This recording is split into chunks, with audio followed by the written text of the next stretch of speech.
Hello, everyone, and welcome back to the High Levels of Shay show. Thank you guys for tuning in with us today. So today we do have an exclusive. We have an exclusive interview today with such an amazing soul, such an amazing spirit, Rachel Gary. We have Rachel Gary here in the studio. So I'm going to add Rachel to the stage. And then what we are going to be speaking about today is so much informative and inspirational and insightful information. And when I say that, I mean like just uplifting, just anointing, just empowering you to just go through life and just get through your journey the best as you can with the right support system, with the right people that God has anointed and appointed to be in your journey. And someone like Rachel is somebody who can definitely give us an insight. So I'm really excited to have Rachel here. So without further ado, I'm going to add Rachel to the studio. How are you? Hello. Yes, I can hear you. How you doing today? I am doing very well, Shay. You know, I've been looking forward to talking with you. Yes, it has been a journey and we made it here. And so, yes, we did. Now, the last time I spoke to you, you already had a lot going on. God has already been so amazing to you. And now today, earlier, I got even more greater news. But I'm just excited. So before we get into all the true blessings in which God is, truly blessing you with, let the people know who you are. Okay. Hello, everyone on Shay's podcast. I want to say I am utterly grateful and blessed to be here. So I want to start by just saying a little bit about myself. I am an inspirational leader and coach. And what that means, I know that people always say, I'm an inspirational leader. What does that mean? I'm a person who lives in positivity and delivers that positivity to other people. I'm only looking for the positive out of you because that's all you're going to get out of me. So that's what I mean by being an inspirational coach. I'm also an author. As you guys can see those two books behind me, those are my two latest books. And a little about my story, if Shay wants me to elaborate. I've been a leader in leadership within the companies for 25 years. Last year, I made a conscious decision. We all have that opportunity to make a decision in our lives. So I made a decision that it was time to provide people who are looking for becoming great leaders with the tools to do so. And as a leader myself, who has went on to help hundreds of leaders find success in their lives, in their careers, I knew I had something to offer. So I made the decision to leave, take a breath, a multiple six-figure job to live in a purpose. So sometimes when you're called to something different, pivoting towards that difference might not give you some financial gain, but it will definitely give you mental gain. Mm-hmm. That's great. That's me. You know what? And just you expressing yourself, you just dropped the gem right there. You literally dropped the gem. You left a six-figure job. So let's talk about it. Let's go back a little bit. What were you doing? So I know you said you was doing life coaching for this company for 25 years. You were in management. And so you may have had this huge clientele. And then all of a sudden you just had a revelation. Walk us through that day. What made you make that decision? So what I was doing previously was not life coaching, even though it was. But what I was doing, I worked in the supply chain. I was a leader in the supply chain. And regardless of what people believe, when you take on a leadership role, you are a coach. And if you're not a coach, you're a bad manager. Sorry, guys. I have this thing about being straight to the point. I want to be truthful, because if you are not coaching and developing another individual, you're not helping them grow, which is not helping you grow. So that's what I was doing previously to 25 years. I was in supply chain and some supply chain management. I started my career, guys, at $7 an hour, unloading trucks by hand. a lot of manual labor.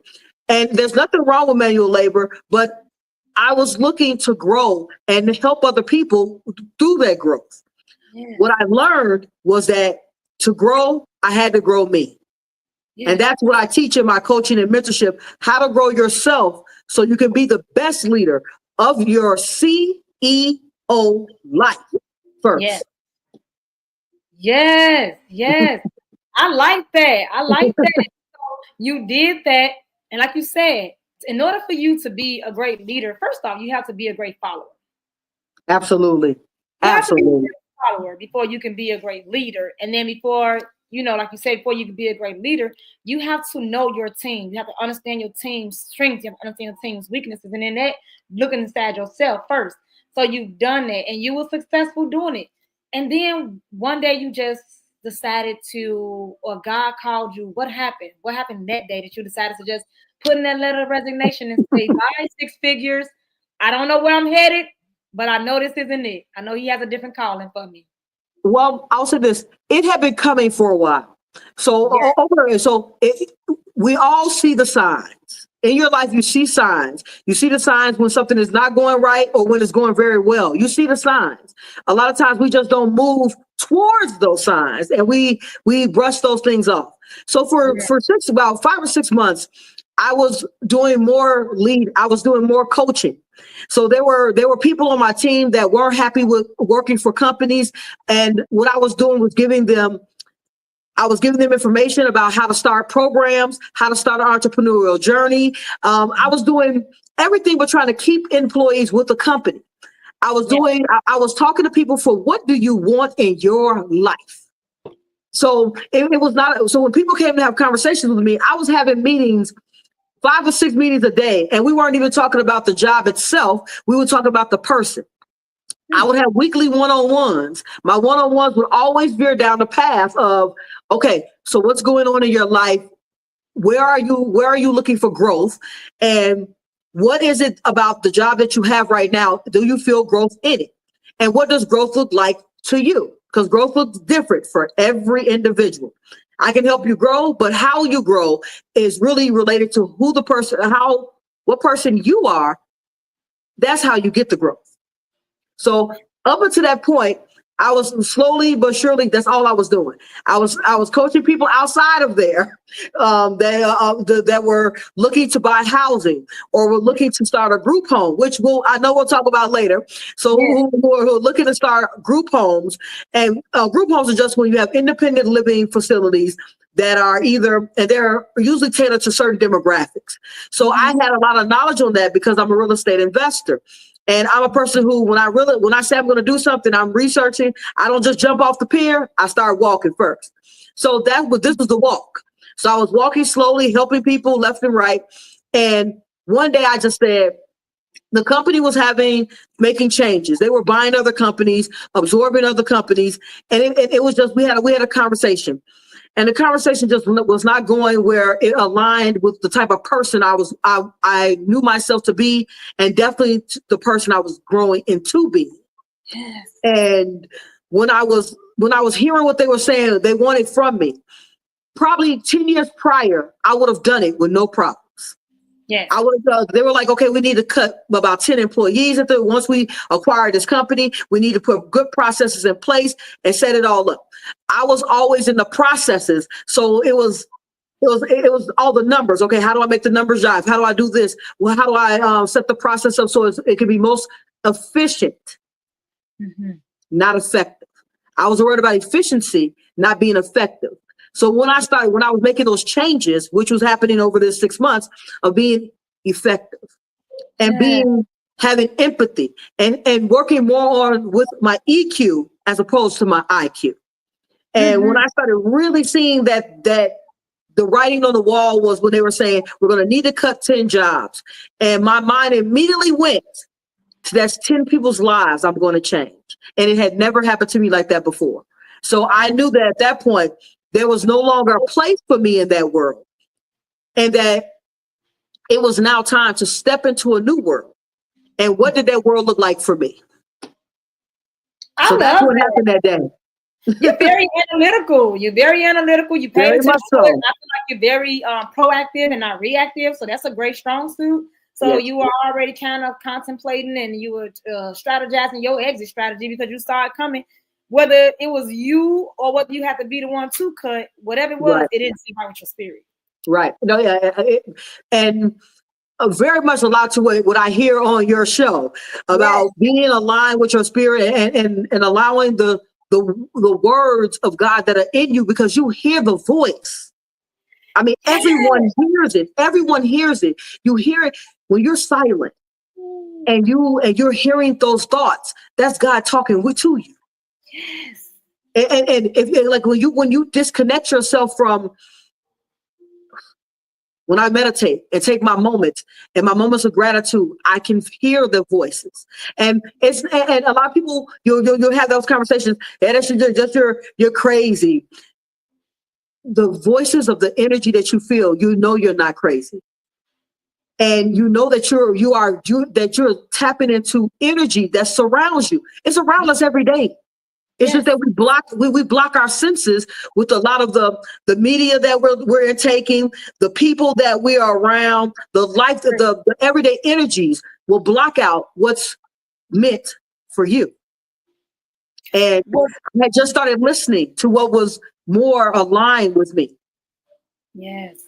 And I think that, what you made on it, you just stated something that I think that everybody needs to truly just pay attention to what you just said. First of all, you mentioned sitting down in silence, sitting down and sitting still. When your mind is at its most rest, what do you want to call it? Meditating? What do you want to call it? Prayer? What do you want to call it? Just relaxing, taking a break. Yes, whatever you sitting down and you meditating on a word and you allowing your brain and your pineal gland to expand into that spiritual realm. And so the way I express to people the way you can decipher is strengthen your gift of discernment, but two, an idea coming in your mind that off of you would look like, what am I eating for dinner today? Did I forget to put that load of laundry in the dryer? I need a new pair of shoes. That's your conscience. That's you speaking to yourself. Yes. When you're sitting calmly and you're sitting still, and then you hear, go start a garden. Or you hear, it's time to move on from those people. It's time to let that job go. It's time. That is God speaking to you. That quiet, soft voice that you hear, you have to be able to discern is this my thought process or is this God? You know for a fact that gardening has never been in your mind. You know for a fact that becoming a painter, these things did not enter your mind, but something you heard it and it says, and you just go like, start a garden or start painting. I've been painting in years, but that's something you forgot about.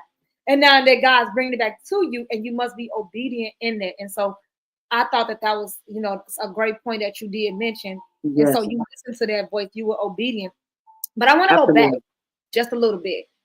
I want to take it back a little bit because in order for you, I'm here for you. I'm here for you and your people. Because at the end of the day, guys, we're all here for service. I want to make sure that we say that at the end of the day, we are all here for service purposes. Everybody, everyone is here to serve in their own way, and your service might not be speaking. Your service might be helping a speaker. It might be painting, as you said, painting that beautiful picture that will be something that someone sees that allows them to have a moment of peace. It's whatever your gift is. Yes. Because this is why I love you. I remember talking to you over the phone and you was like, ask me anything. I don't care. We can hit any topic. You don't have to stay straight narrow.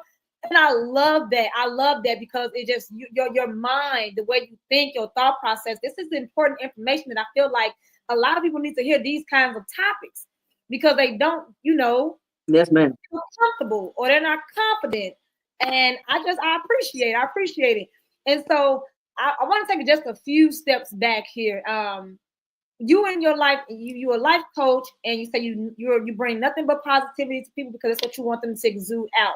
And I appreciate that. But can you tell me about a time where you weren't this positive? Something had to happen. There has to be some shift in your life where maybe you were depressed or you were down or you just were whatever emotion outside of positivity, outside of happiness.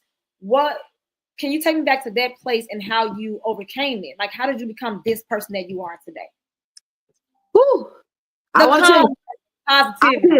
I'll give you guys this book on this side over here. Read it.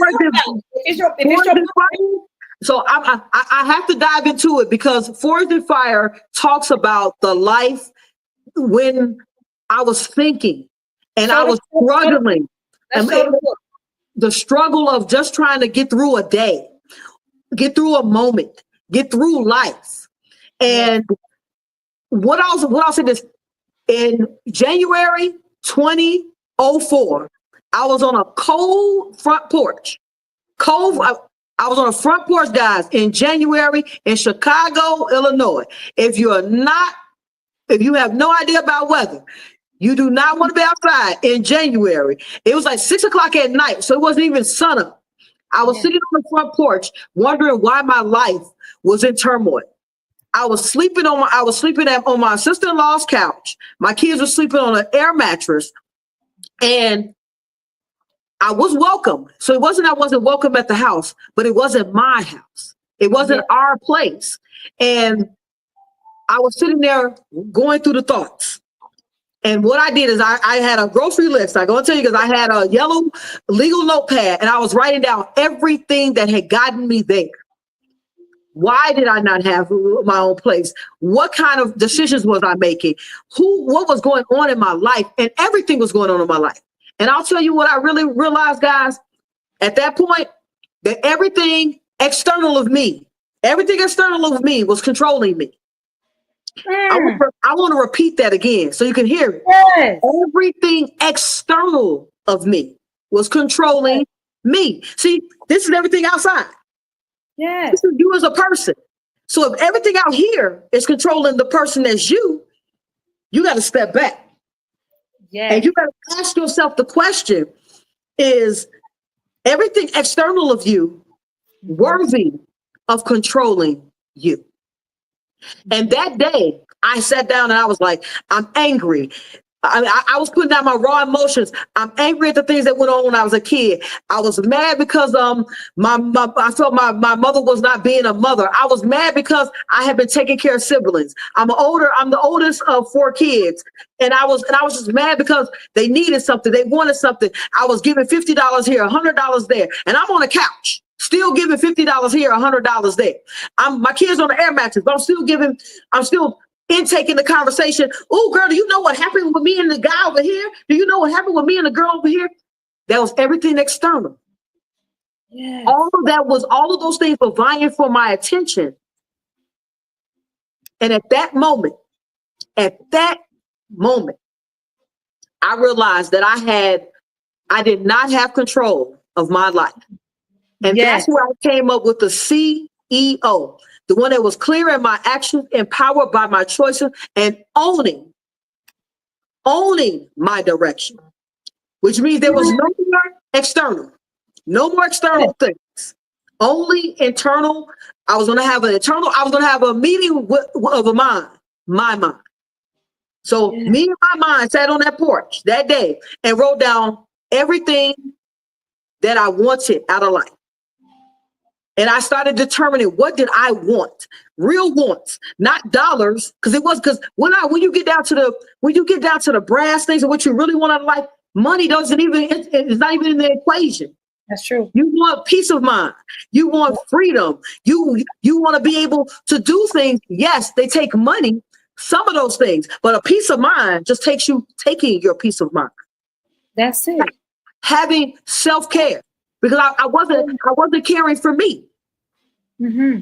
So when I realized that January that I wasn't caring about me, I sat there and I said, the first thing on my paper was, what do I want most out of life? And it was to be somebody my kids could be proud of. Yes. Because they were sleeping on the air mattress. They were little kids at the time. They were 6 and 7 at the time. And when they were sitting on that air mattress, they were playing with their cousins. They didn't even know we were in distress. They were playing with the cousins every day. We're all laughing and joking every day. They didn't, but I was laughing and joking externally, but internally crying. Yes. Internally, I would say I was a depression. I would say a form of depression, because I'm trying to figure out how to get out of where I am. And when you got all these things stacking on you, this is you at the bottom, and everything stacking on top of you is pushing you down. So I had to eliminate those things that were stacking on top of me to start raising me up. Yes. The very first thing I did was set me some boundaries. That's it. With myself, not with anybody else. With That's me. it. With me. Mm-hmm. So that day in January was a day that it was 20 years.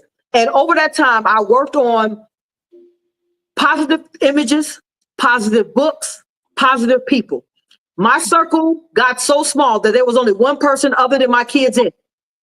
Yes. I immediately, not harmfully, not in a way where I was disrespectful with anybody. When people will come to me with, "Hey, girl, do you know? Hey, I appreciate that you had that went on, but right now I'm about to cook some dinner." Or right now I don't have time to go to that party because I got something I got to do with my kids. Or it was, and slowly but surely those people that weren't aligned with that person I was becoming, they just fell off. So yeah, that's absolutely correct. They did, and see that's the thing. The thing is, when God is carrying you to higher altitudes, everybody can't handle that lack of oxygen. Everybody can't handle the atmosphere of how God is taking you. So they're gonna fall off because they're gonna feel like, I don't know who she's becoming. I don't fit in with this person. I don't know who he's becoming. I don't fit in with him anymore. So let me back away. So they will fall off themselves as you elevate. You don't even have to detach. God is gonna detach them. He is going to detach them for you. And those who are meant to meet you at the top, he's going to elevate them over there in their own space, in their own time. He's working on them. He's evolving them as well. And for those who just can't come with you, they just simply can't come with you. And I'll tell you right here, you took accountability. So you saw your situation. And I want the people to really hear what I hope you guys really just hear what Rachel just said. This is a life coach. This is a very successful life coach. What is the name of your business? It is just that. It's Rachel L. Gary, but the name of my company is JTDKB Enterprises, and that stands for my children's name: Jay, Trey, Detrell, Kenny, and Benson.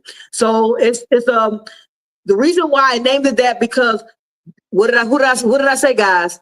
I wanted to be someone my kids were proud of. So the coaching program that I have is called Begin.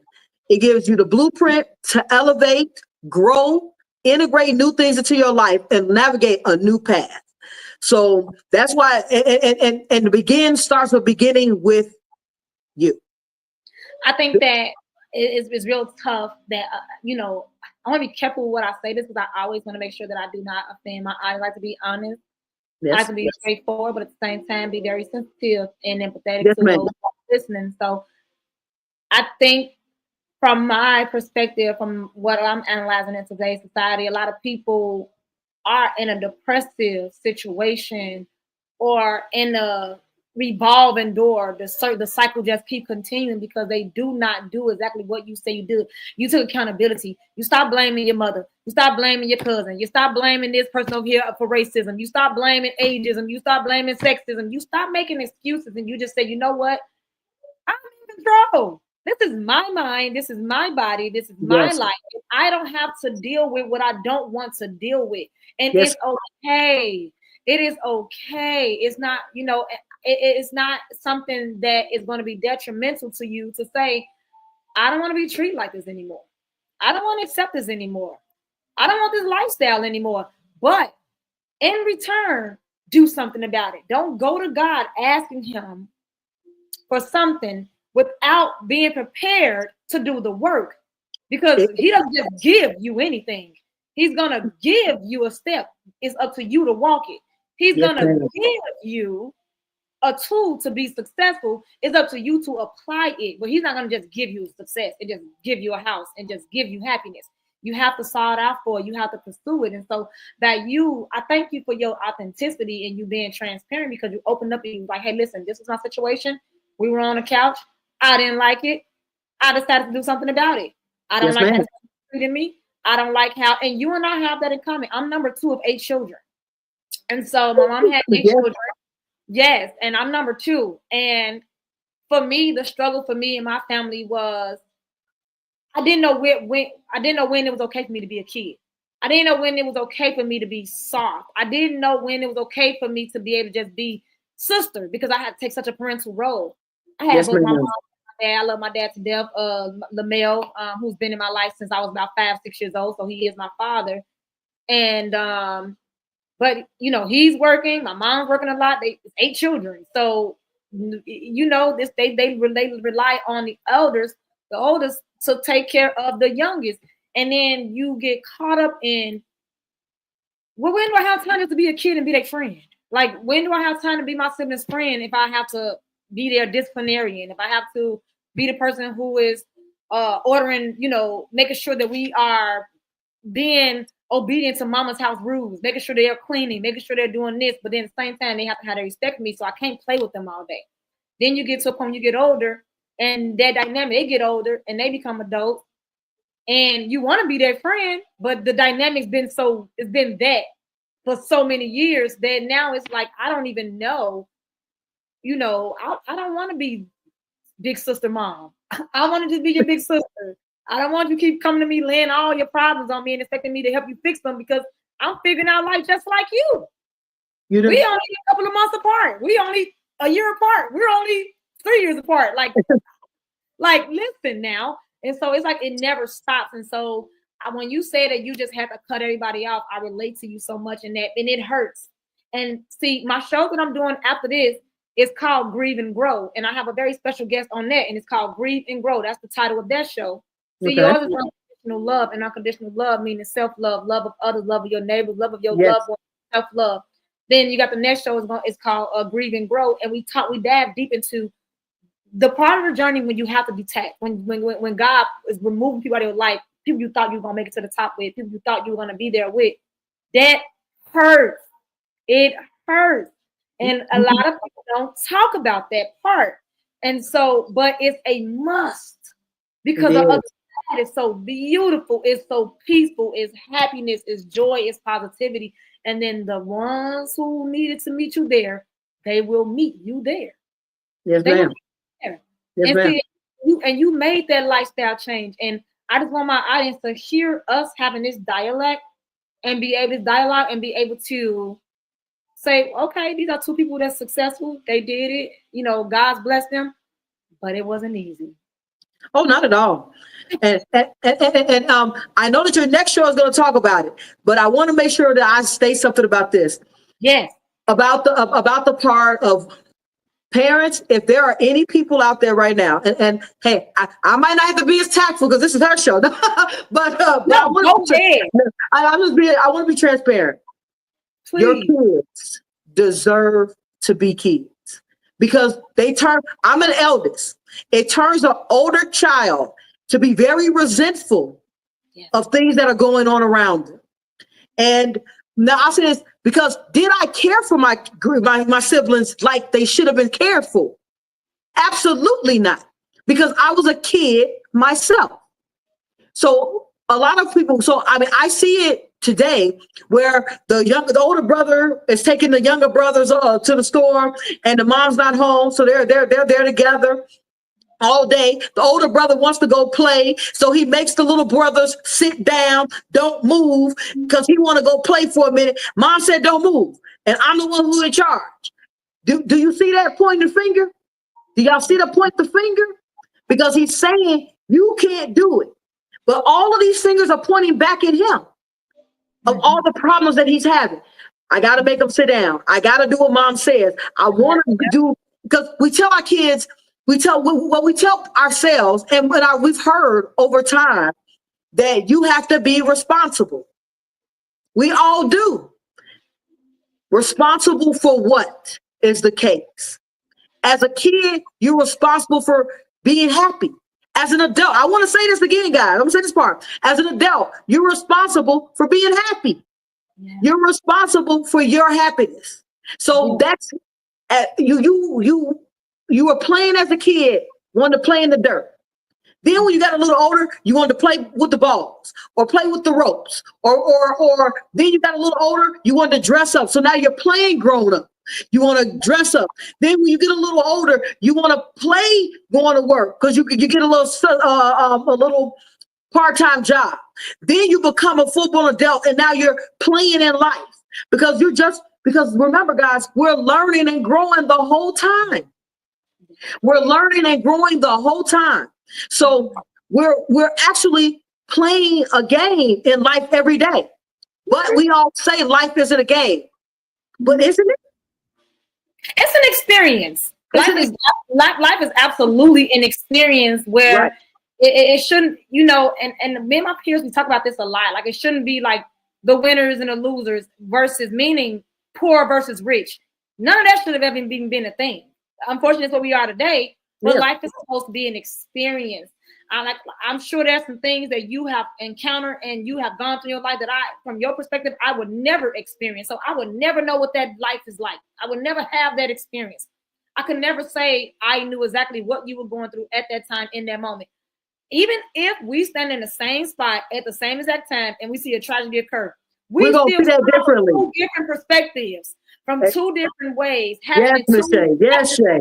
And so it's like life is an experience. Yes, ma'am. You should experience it. And the reason why I said experience and not a game, because even when you lose, you winning. Because with every loss, it should be a lesson. And there's a blessing.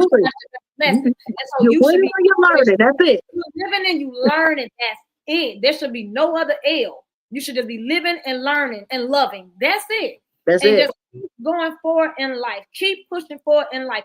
And like for me, you a multifaceted individual. I'm a multifaceted individual. I have a lot of accomplishments. You have a lot of accomplishments. And so, so people who are stagnant in life because the programming and the toxins and the blocking and the distraction from television all day long, they become stagnant and just doing their regular 9 to 5 and then going home, and then that's just who they are for the rest of their life. They can't see how people like you and I keep transitioning. We just keep evolving and we keep just reinventing ourselves, and we keep, because we understand, and they can achieve it too. It's a spiritual connection. We're spiritually, free-spirited people. You see what I'm saying? And we understand that we are spiritual beings having a human experience. Absolutely. Absolutely. Absolutely. I totally agree with the human experience and being spiritual, because I consider myself spiritual, not religious. Mm-hmm. And a lot of people don't understand what that means. And I tell everyone, God is with us always. Religion is, to me, is a structure, and everyone has a different structure, and that's okay. Yes. But at the end of the day, God is God. God is the omnipotent, the one who gives us all of the blessings that the first blessing we got is that we have life. So as we get that life, we have choices that we make. As we make those decisions, I want to say it, we make the decisions, and God still is talking to us. We're still getting that spiritual energy to us, because each of us are on a frequency. As we become higher on that frequency, we start getting more of those messages. The less that we're talking to ourselves and listening. Back to what Shay was saying about leading and following. Mm-hmm. Because when you're following, you're learning. That's it. And when you're leading, you're learning from. Either way, you're learning. Either way. So as I said, by me being spiritual, I align with what the universe is bringing my way. Mm-hmm. And that could be where some days I'm reading the Bible, or some days I'm looking to lessons in the Quran, or there's some days that I look at lessons in the Torah. There has been times where I am looking through all of those documents, finding a message that, when I close my eyes, sits with me. So, as I said, that's why it's not religious. I have read many books about Buddhism. So at the end of the day, I'm a person who reads a lot, guys. So just say that I've read about 5,000 plus books in my lifetime. I read about 110 I read at least 110 books a year. So I read at least 2 books a week. And it averages some weeks if I'm reading a smaller book, because I'm not saying I'm reading novels, but some days I'm reading a 100-page book, which if I take a bath and sit in a bathtub, that's a day read for me. Yep. That's a day read. Like, yes. I was reading Make the Bed. It's a book that a corporal made about the military, and it's a very simple book. I read the book in 2 hours. So, yeah. And reading, learning, reading is not knowledge. Applying what you read is knowledge, and that's what gives you power. So when you hear knowledge is power, that means read a lot and take a lot of information. If you don't apply the information that you are taking in, you're like a computer. You absolutely right. You're absolutely you absolutely right. I was speaking about this on my TikTok live the other day, and we was talking about the seeds.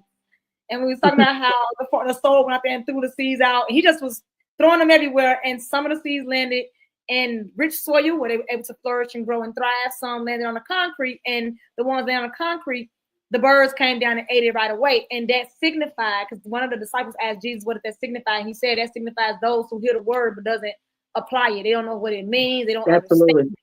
So the same thing with reading. So if you're reading it, you're reading it just to be reading words, but you're not comprehending it and you're not applying it. So basically you're throwing away good seeds that you could actually grow and be able to harvest the fruits of your labor. So be careful where you plant your seeds. Be careful where you plant your seeds. Very much so.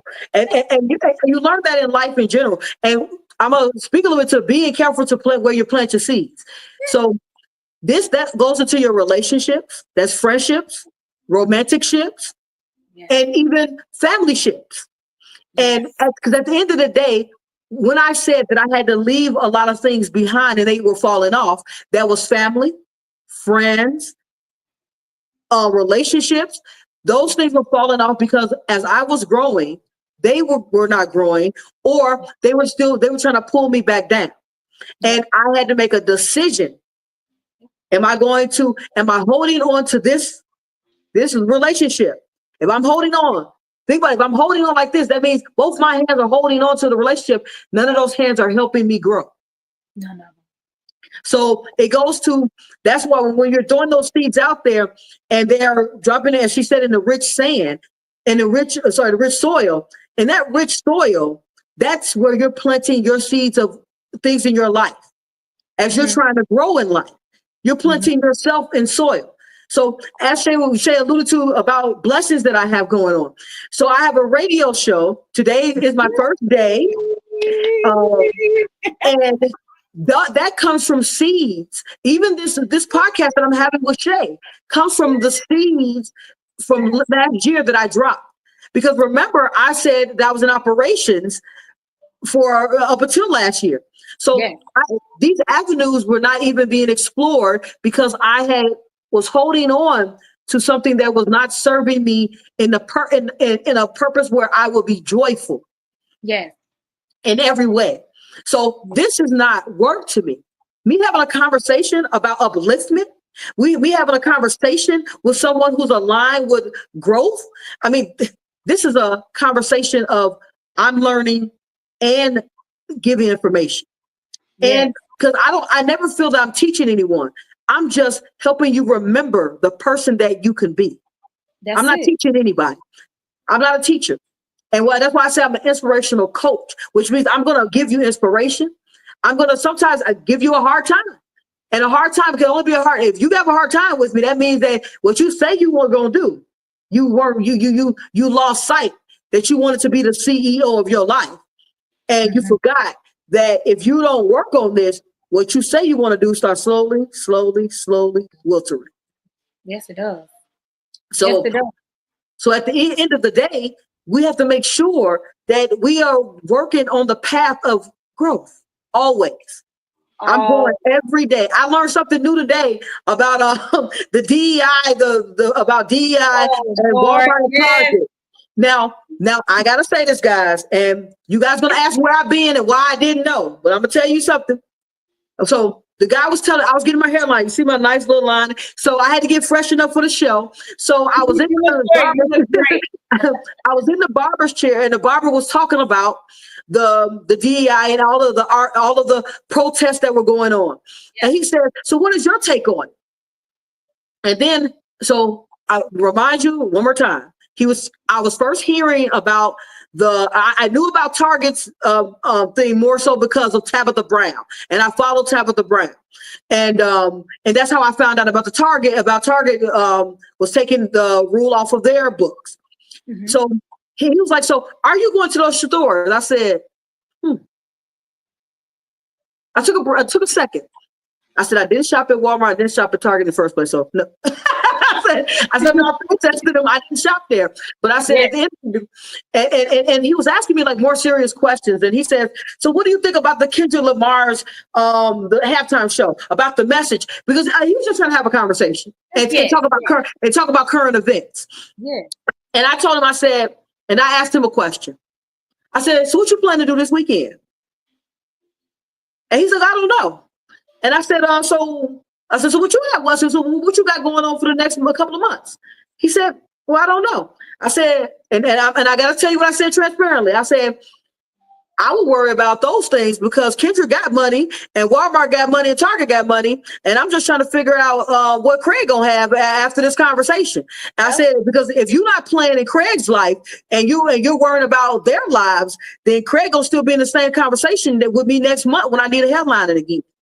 That's it. That's it. And I'm gonna tell you what he said to me. He said, he said, you're gonna make me have to think. His birthday's tomorrow.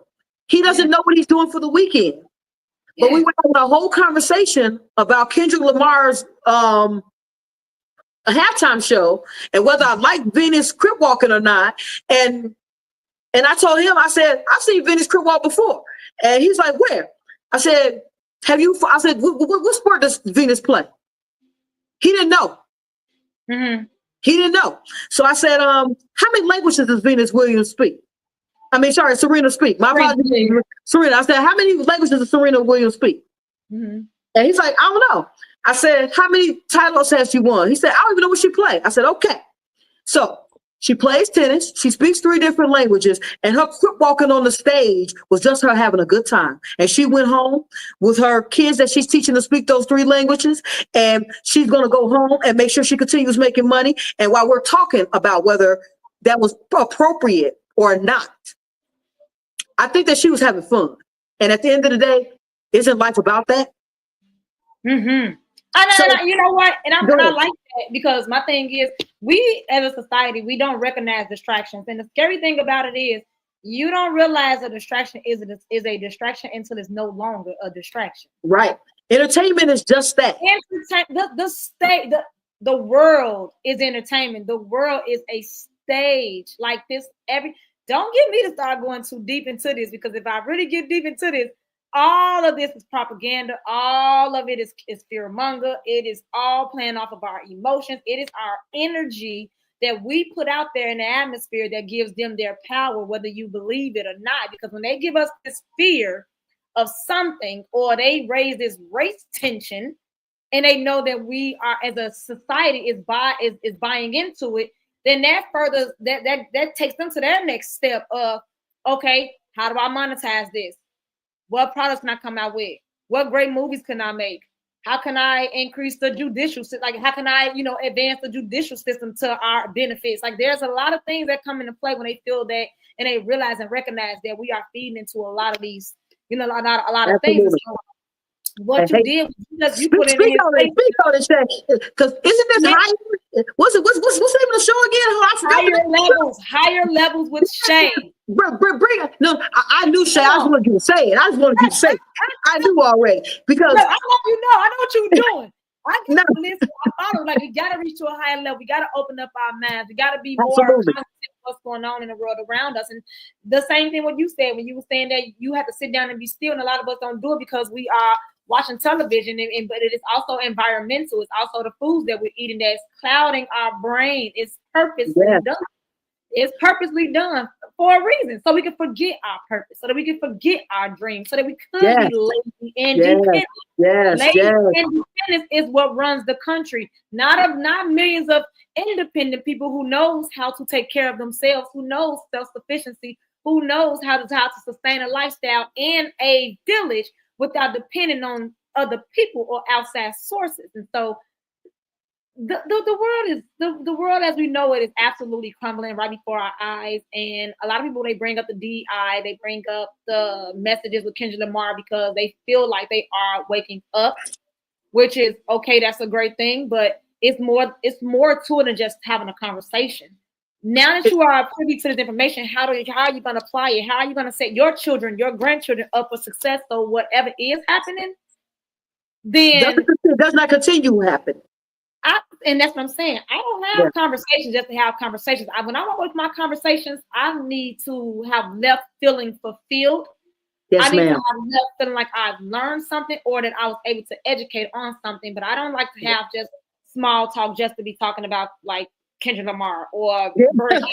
I don't care about any of that stuff. But it was funny because the gentleman afterwards. Now I'm going to tell you guys what I did there. My whole point with the conversation with the guy, I taught him how to talk to me. Yes. Now let me explain the importance of what I was doing. This is how you train. We train people, and this is don't take it like we train a dog. Well, I said we educate people. I want to make sure I say it politically correct. So the people out there don't believe I'm talking about training. You educate people on the person that you are and how you want to be talked to, spoken with, and dealt with. So what I was teaching him was that when talking to me, if the vibration of the conversations are here, I want to bring them up here. And my I'm going to bring that vibrational energy. So the next time I come sit in his chair, will you think we'll be talking about that? Or do you think that he'll talk to me about some things that are on a higher level? As the show states, he's going to talk to me on that level and it's not that I think I'm better than anybody, guys. I don't. I'm better. I'm only in competition with one person. The person I look at in the mirror every day. I want to be the best me versus the best me, plus the better me. That's the only competition in life. It's reaching your higher self, your higher self, your higher dimension, your higher purpose, yours. That's the only thing that you are in competition with. If you're worried about what you're wearing, what you're watching, and what's going on in other people's lives, you are leaving out the person of importance, you. So as I was saying, I'll give my soapbox for a couple seconds, then I'll get off it again. But the biggest thing of what I realized out of all of this stuff that goes on, entertainment-wise, like me personally, sad to say, I didn't see the Super Bowl. Well, let me explain why. I watch TV one day a week. One day. So I'm not entertained 7 days a week. I have 1 day of entertainment. I didn't say not to be entertained, but the other 6 days a week, I'm reading a book, listening to an audiobook, watching a podcast of higher learning, and listening to my manifestations my manifestation that I record and listen back to myself in the car. Did you hear me say myself? That's it. Because when I ask myself, I tell myself every day, I live a life of abundance. My needs are all met. I am traveling the world at leisure. That is my affirmation for myself daily. Did you hear I am in there? I didn't say it. Because I said I am already leaving. I'm living that life already. Yes. I'm stepping into that life every day. So when opportunities came my way, like the radio show, am I 1,000%? Am I nervous, guys? I'm going to tell you, yes. Am I going to go to that show today and do my best? And if it's not as good as I want it to be, look at it tomorrow and be like, okay, what can I tweak to make it better? Because I'll tell you guys, a year ago, I'm an introvert by nature. I don't talk to anybody when I'm in a room.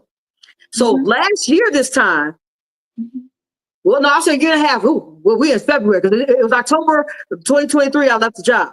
A year and a half ago, I wouldn't have had this conversation with Shay.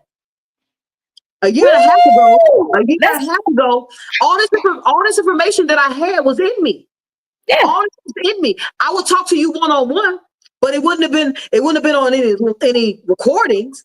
I wouldn't be at any radio stations. I wouldn't have spoke on any stages. I wouldn't be trying to talk to people in groups. I wouldn't be having group sessions, group workshops. I wouldn't have done it because I was playing small to me. Oh, Rachel, see, and I love that. I love that because what you're doing, your authenticity, your transparency is going to help someone out there because so many people are in your shoes. So many people have been quiet and have been in meekness within themselves out Yes, of ma'am. fear of whether it was rejection or fear of their own life. Myself personally, I'll tell you right here, what you were in, you were being kept. See, God was keeping you. So as I was being kept, we saw, but see, I was being kept, but I'm still vocal, but then not vocal, if that makes sense. It's kind of like I'll throw it out there, but then I'll see people like their reactions, and then you kind of like, okay, let me be quiet. You roll it back because you roll it back you because don't. they're not ready to receive it. So let me roll it back, and this is not my season to speak on it. And I knew that God was holding me and keeping me because when it was time for me to let it out, He was going to give me a higher level with Shay Show with over 60,000 people listening on Kingdom Purpose Radio. He was going to give me an opportunity to be on 5 days a week to give His word. He was going to give me over thousands of TikTok followers to give His word. So when I was ready to go off, and I was ready to tell them, and that fire was inside of me, and that Holy Spirit was inside of me, but then He, don't shut up, don't talk right now, be quiet. I didn't tell you to speak right now. Just save it for later. He was keeping me. And so when it was time to let out, look at how you open those doors. So you were an introvert because God introverted you. And now that it is time for you to let everything out, He is ready. He's been preparing you this whole time. I was learning about the story in the Bible, Gideon. I don't know if you know about King Gideon. Yes. And Gideon was a kid, and God called him to be a ruler of a kingdom, and he's like, God, I don't know what you're talking about, but I'm just a kid. And then, I don't know what, and he asked God, if this is what you want me to do, Lord, he not that you test God, but he's like, if this is really what you want me to do, then take that wool and make it dry and wring out all the water. The next day I wake up, and he woke up and it was, oh Lord, this is really God telling me to do this. He was like, I must follow the path. I mean, but you know what, Shay? You said something there. Wait. I'm gonna finish this thought process, because what I'm saying is, what Gideon did was, he had already told himself, I'm too young. I don't qualify. I don't know how. I've never ruled anything. Why are you giving me an entire nation to rule? What Gideon didn't realize, and what I want my audience to realize, is that God told him what He was going to do, and He elevated him, and He taught him everything, and he put him in situations to where he learned and became a better ruler. Every single year that he was a ruler, he was hit with different obstacles. So by the time he was done with his kingdom, he was one of the greatest kingdom rulers of all time over a large kingdom. Of course, you weren't ready when God called you, but the years that you've been ruling, you became one of the best kings that had done it. You created one of the largest armies that slayed other rulers who were detrimental to God's people. Look at what God made. Look at what God created for you to do. And so when you were an introvert, my whole point, and the purpose of me stating that is, you were an introvert until God opened up that door, and now you're on a radio show. Now you have a radio show on top of amongst everything else that you have going on. And so I don't want, and like you said, stop being afraid of your own light. Stop letting you get afraid of your success. And yeah, because a lot that goes to something that's a piece of my course. Within my course, I talk about self-awareness and being aware of what you say to yourself. Because a lot of times you're telling yourself, hey, I'm not good enough. Or you're not saying that way. You're like, hey, it's not my time. Or, hey, I'm not ready for that promotion. Or, hey, I can't do that right now. Hey, I don't have enough money. Hey, I don't have enough skills. You're telling yourself what you don't have. As opposed to, hey, I need more money. I'm going to go find a way to get more income. That's you giving yourself an instruction on what you need. So you're giving yourself instructions on what to do. On every day when I wake up, I just give my morning. I get up, I write on my board of gratitude. This is before my eyes are still closed half the time. If y'all see this pad, it's got some words while I'm half asleep still.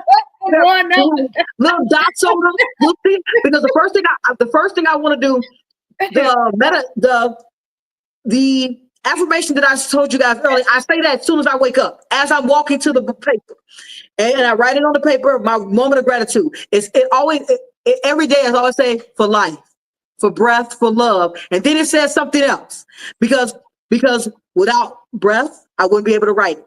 Without life, I wouldn't be able to be here. Without the love of myself and everybody else, I couldn't do the things that I do. First person I said I love was me.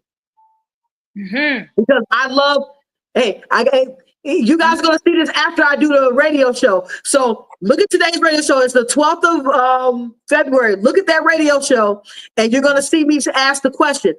My question of the day is going to be, are you living or existing? And the question, one of the questions I'm going to ask is, who is your first love? And I'm going to give a second. And everyone is going to think of the first person they're in love with. But right now, with me having a higher consciousness, me being at a higher place in my life, I know the first person that you have to love is you. That's it. You can't love anything, anybody, or give to anyone if you don't love, give from the overflow of you. You have to. So the love of yourself must come first. So if you take nothing from this cup, it is not selfish to love you. We've been told all our lives to not be selfish. Where did that come from? Self. Did you hear the word self in there? Don't think about yourself first. Don't think about loving you first, because that's what ish is. Look the words up in the two different ways. Selfish. I think of myself first, so I can help another individual. If I had to read those 5,000 books, I would have nothing to talk about. If I had not allowed myself to grow into a new person or become a person who got my kids off of a couch.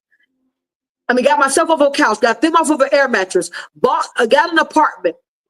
Now I own multiple properties. Yeah. And right now I'm in the process of renovating a home for homeless people. Yes. So at the end of the day, if I hadn't have thought about myself, how could I have done any of those other things? So the self-love has to come first. You have to appreciate you, grow you, and then when you're giving from the love in you. Don't give just because someone says, can I have? Don't give it because the person might need it or they might just want it. But because you gave it over, you won't know either. That's what radio station? What is the name of your show? Where can they find your show? So my show's name is Wake Up CEO, because even though I'm midday, I'm waking up the person in you. It's not about a time of day. It's about a frame of mind. And the station I'm on is called My Radio Chicago. It's the #1 internet radio station in Chicago. And so I'll be on there at 3 to 5 every Wednesday, not dropping gems, but pulling out the person that is in you, that's ready to be the person clearing their actions, empowered by their choices, and owning their direction. That's who I want to talk to every time you're on that show. So when y'all see this show, I'm always talking to the CEOs. I'm talking to the person who's heading your life. Yeah. Because that's the person who needs to step into the world. The person who's ready to own everything that's coming their way. You own your activities. You own your mindset. You own how you determine to show up for you and show up for others. You own it. No one else. So let's say they are not watching it live, because I think that everyone should be tuning in to My Radio Chicago. Download the app, go to the website, tune your radio station, do whatever you got to do. Yeah. It's almost 3 p.m. So but I will say this, do whatever you have to do. But I think that this is a show you would not want to miss. I myself will be tuning in. So for those who can't watch or tune in live, is there somewhere they can go to? Yes, it will. So I am taping. It will also be on my YouTube channel. I'm on every social media platform, guys. Just as my name says, Rachel L. Gary. So it will be also being streamed to my YouTube live. So which if you go to the live tab on my YouTube, you'll see every show that I'll do. So no matter when this airs, you'll still see all the shows I've made up until that point. And if you have a question after watching it, drop it down there. I'm a person who believes in helping people from where they are to get to where they want to be. I love that. And then briefly, because I know you're going to be getting at shortly, so tell them about your project that you're doing for the needy, for the homeless, for the low-income people. Talk to them about anything that, any information where they could possibly donate, anything that you would like for people to know, because I think that is amazing. And we need all hands on deck. So I had a conversation with my partner about the donation, and she made a very good point. So I'm going to share what she said. She said, no matter where you are and what community you're in, go to a shelter and ask them what they need. Ask them what they need, because donations sometimes, now I'm not saying that they don't mind, they don't want the donated money, but a lot of times they need hands to help. Yes. And she and her and I, even though we have our what I do is I do real estate, and she does the portion of the housing programs. So some of the houses are for homeless veterans transitioning to houses. Some are them for people who are incarcerated, who are coming from incarceration and looking to be brought back into society. So they have a point, they call it a halfway house. Then you have it's different dynamics, different groups that she works with, that we work with together. But she wanted me to make sure I said it, that go to your local area, find out the areas that need support. There are so many organizations out there that are looking for just a hand to sort clothes. That's it. Just to sort the food, the donations that come in, and we offer that same support here. Like I work with a place where he does it's called Taste of the Homeless. He gives away clothes, shoes, food, everything, and he just needed help to sort through all of the donations that he received, and didn't have anyone. So you can be helpful in different ways. And think about this: 1 hour of your day can make someone's lifetime. I think that's an amazing point to make. I think that is absolutely amazing. Just go somewhere in your area and just help someone out. And guys, I need you guys to listen to this.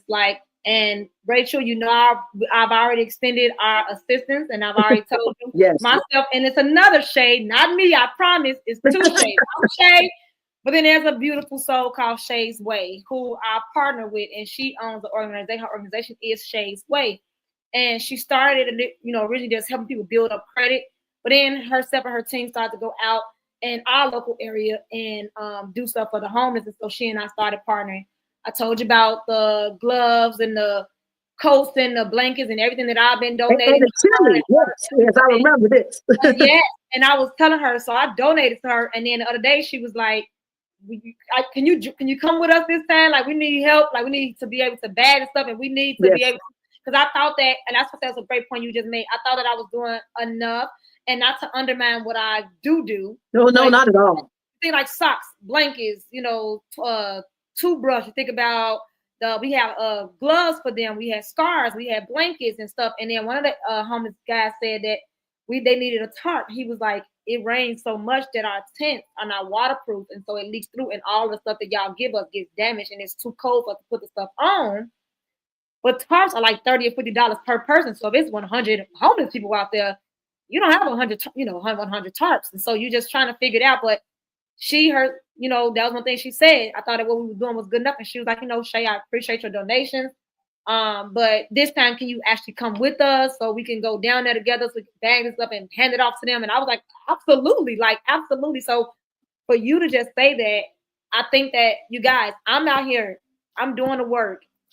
Let's all get out here. It's not hard. It's like she said, it's an hour of our time. It's an hour of our day. One day, even if it's just one day a week, even if it's one day a month, that may have been that day that God placed you there for a reason, because when people need that stuff. So I commend you for everything you're doing. You told people how to follow you. Any closing remarks? You want to share your books? You want to show your books? That you could bring the book and show the cover to the screen. All right. Yeah, I get to see the covers, but don't talk about my books. Like, bring the books. Yes, All let's see right. these So books. this is the book that's coming out. Yes, This book comes out June 17th. This is hashtag poverty to six figures. So this actually gives you action, as Shay was saying, action steps on how to go from wherever you are in your career and wherever you are in your life to get in the mindset that is needed to build and develop who? The CEO in you. That's what yes. this book is about. So let me grab the other one real quick. I love it. I love it. So this is a book that's out currently. This is Forged in Fire, From Ashes to Empowerment.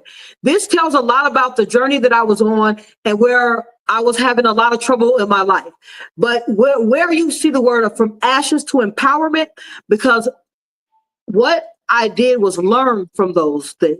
Yes, And what I'm offering in this book is a way for you to own your fires. We all walk through life differently. Just as Shay said, we can be both in the same place and have a different experience. Even though yes, my siblings lived in the same house with me, they didn't have the same experience that I did. So yes, what I'm putting in this book is for you to find yourself in it, because there's a little bit of all of us in the book, because all of us have been through something. But the words of empowerment are the most the part that mean the most. And if you give me 1 minute, I only got a couple seconds. I got to make sure I get to the radio station, but I want to read one portion of it, if you don't mind. I don't mind at all. Please. Okay, so this is after chapter. This is at the very end of the book. So I'm going to go to the very end because the young lady, she told me she loved that part so much. And funny part, once you write a book, you don't read that book for a long time. I want to be honest with you. I hadn't even read it. And I went back and read it because she said it meant so much to her. Sorry, I got to get to the page. I didn't think about reading it till just now. But That's okay. when she told me that part, I said, okay, let me read this part again. So, Yes. guys, I cannot see with my glasses on and read a book, so I must remove them. So, Okay, you're at so home. You're at home. the journey from ashes of my past to empowered individuals I am today has been nothing short of transformative. As I look back on the chapters of my life, from the devastation, each chapter, each fire, each challenge has forged me into who I am now, strong, resilient, and fully in control of my destiny. This journey began with a blaze, but the night of gunfire's tragedies might have been lost. But rising from the ashes of my past, I embraced the lessons that came from each fire. The journey of healing and self-discovery was a testament to the power of resilience and the strength that comes facing one's demons. As I reflect on my journey, I am reminded that being forged in fire is not a curse, but a blessing. It is through the heat of our trials that we discover our true strength and potential. Embrace your journey, honor the lessons learned, and step towards forward with confidence. The future is yours to shape, and with the strength forged from your own fires, you have the power to create a life that is not just lived, but truly lived well. Forged in fire, we rise, and as we rise, we will find not only our strength, but our purpose. Amen. So that is the end of the book. And the lady, I hadn't read it, guys. I had not read it since I wrote it. And she sent me a text, and the text was so moving that it took me back and wanted me to, I read it again. And yes, we will go through fires. Yes, we will go through trials. But who we are now came from those trials. That's it. Strive. You survived it, guys. You've made it through it. Learn, grow, and develop, and be the CEO in your life. Ooh, I love it. I love it. I love it. Rachel, thank you. Have an Thank amazing, you. blessed show today on purpose. I want you to be as prosperous as God's getting ready to make you. And I'm just so proud of everything that you are accomplishing.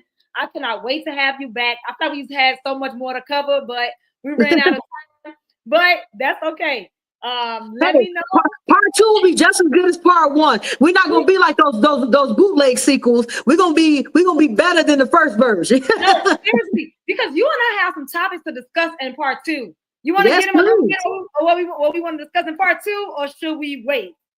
We can wait a little, but I say this at the end of the day, guys. Growth and development comes from learning and learning from each other. And I learned so much through a conversation with Shay. And I hope that I imparted some information that allowed her to reminded her of the person that she is. Thank you. And it has. It has. I've learned so much from you as well. I love you. I'm so glad you were able to be here with us today. Thank you for being here with us today. And good luck on everything. We will be reconnecting soon. Okay, my nerve Scotty is getting over now. But thank you guys. I appreciate all the viewers who will listen to this, and anyone who comes talk to me on social media. Believe me, I am always open to help another individual find success. Success is in all of us. Sometimes it just needs a key. That's it. That's it. God bless you. You guys God heard bless you guys as well. YouTube, Facebook, social media platforms. Rachel L, the letter L. And then Gary, for those who probably are not watching it visually, but auditory, it is Rachel, Rachel, the letter L, and then last name is Gary, Gary. So if you cannot see it, but hear it me now, and go follow her platforms and support her. God bless you. Thank you. Thank you. Talk to you guys later. Bye. All right, you guys. So I hope you guys really enjoyed my guest on today. And so we're going to kick it off. Our ministry, no, not our ministry. We're going to do music. So we're going to do music, take a quick commercial break. And don't forget, we do have a show coming on, and it is called Grieve and Grow. And that is with our special guest, Crystal Gill. Crystal Gill, all right? So, or should I say Crystal Gill Anderson? So Crystal Gill Anderson, she's going to be our special guest, and we're going to talk about grieving and growing. What does that mean by grieve and grow? We're going to discuss those hardships, those hard times when God is elevating you, and you have to say goodbye to people who you love so dearly that you weren't prepared to say goodbye to. You were just answering a call, and that is detrimental. It could be a marriage, it could be a relationship, it could be a friendship, it could be a lot of things that's tumultuous during your walk. But how do you get through it? How do you push through it? How do you keep going through it? And then we talk about what it's like on the other side. We talk about the joy. We talk about the rewards on the other side. And then we talk about some of the people who thought that would not meet you there, you meet there. And those who didn't, you understand clearly why. You understand why. And so I want to make sure that you all tuning in to that show. We're here Monday through Friday at 12 p.m. 2 p.m. Central Standard Time. I'm also on my TikTok where we do Bible study and we go over health, wellness. So don't forget to follow me on TikTok and YouTube at High Levels with Shay. And one announcement that I have to make next week. God is so good. God is so good. When I tell you, when you ask us for one thing, God bless you with 100-fold when you're being obedient.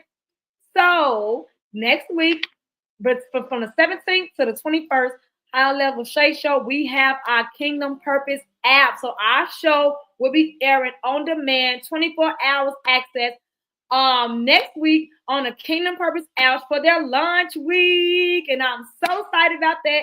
You guys could download the Kingdom Purpose television app right now today. And then make sure you go to follow shows and then look up High Levels Shay Show, and then follow my show for more content and on demand.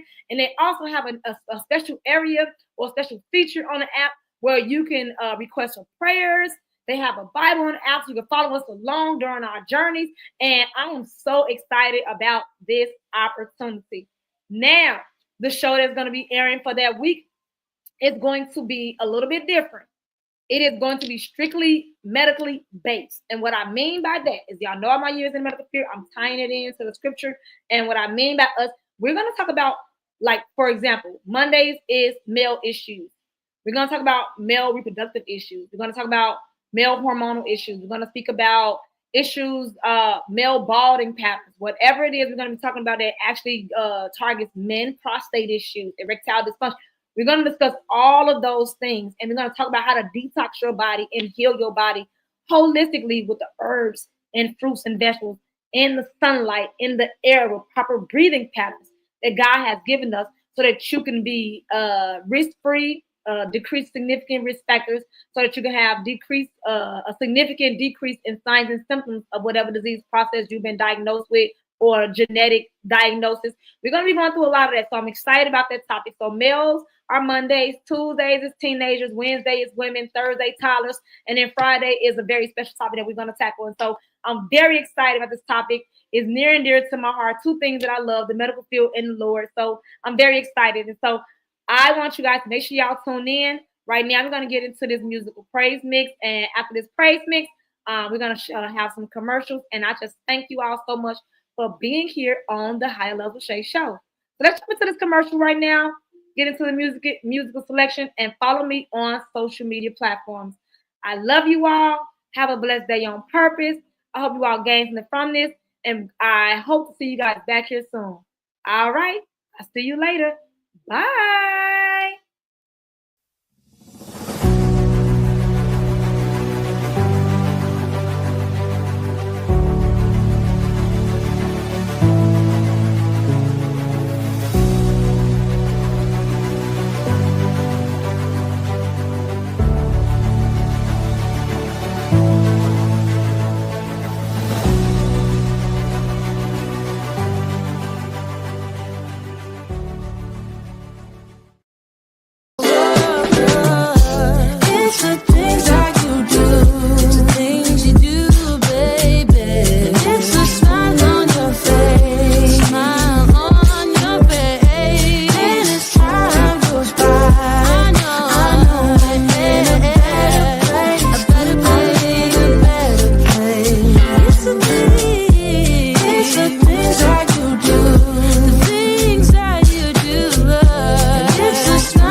Keep your composure when you just start thinking about how good God has been over these last almost 2 years, how God has provided and kept.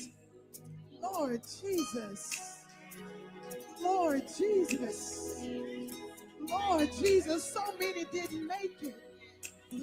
So many didn't make it, but we are one of the ones that did. Oh, oh, oh,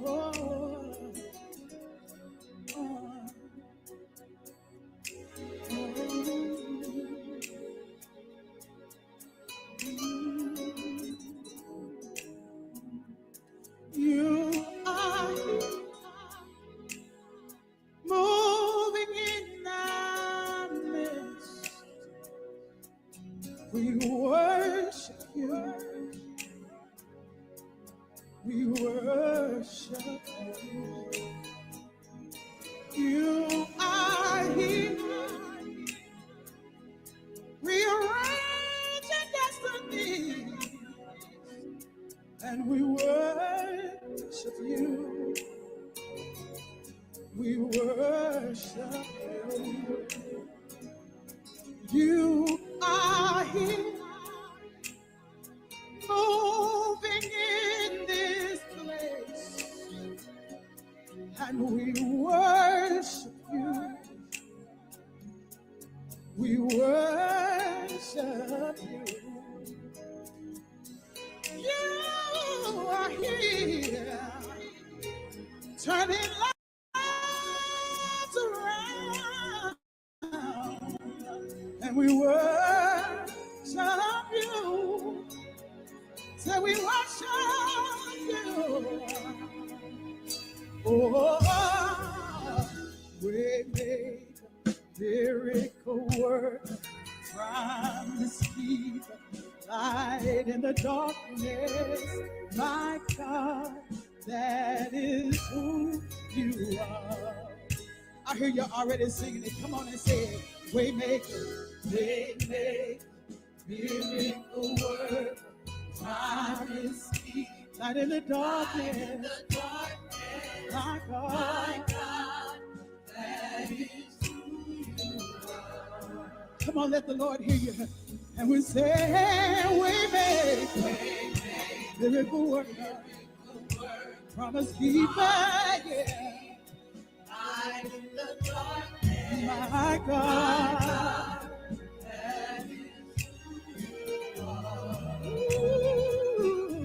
You are here, moving in this place. Yes, you are, God, and we worship you. Oh, so we worship you. You are here, rearranging destinies, and we worship you, God. Hey, so we worship you. You are here, turning around, and we worship you, God.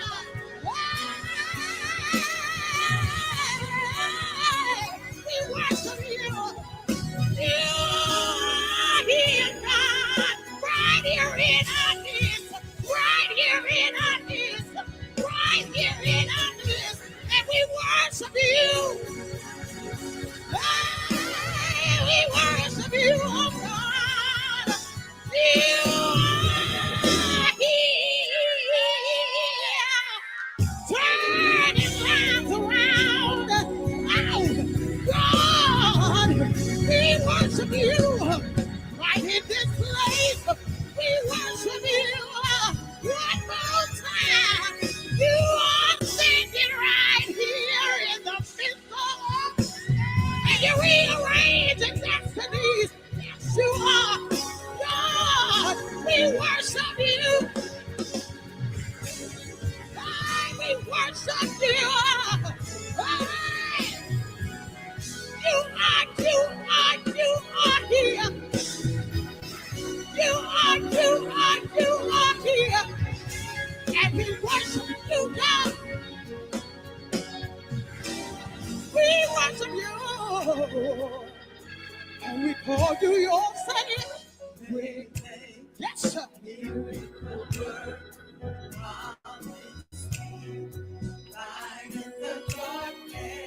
Say it like you mean it.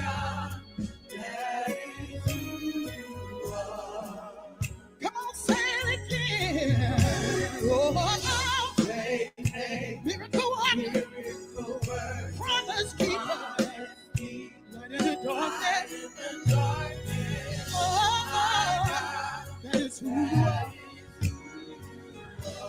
Come on, take that thing on up. Come on and decree and declare it. Call it waymaker, miracle worker, promise keeper, light in the darkness. Say, my God, that is who you are. Come on, take it up one more time. Waymaker, miracle worker, promise keeper, light in the darkness. My God, that is who you are.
keeper. Miracle worker. Miracle worker. Miracle worker. Miracle worker. Miracle worker. Miracle worker. He's working a miracle. My healer. My deliverer. My strong tower. In my weakest hour. My everything. My everything.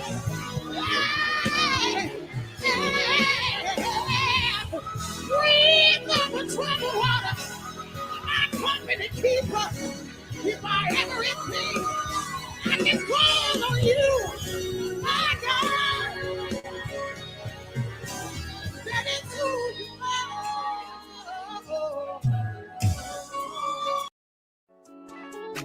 I wanna be with you always,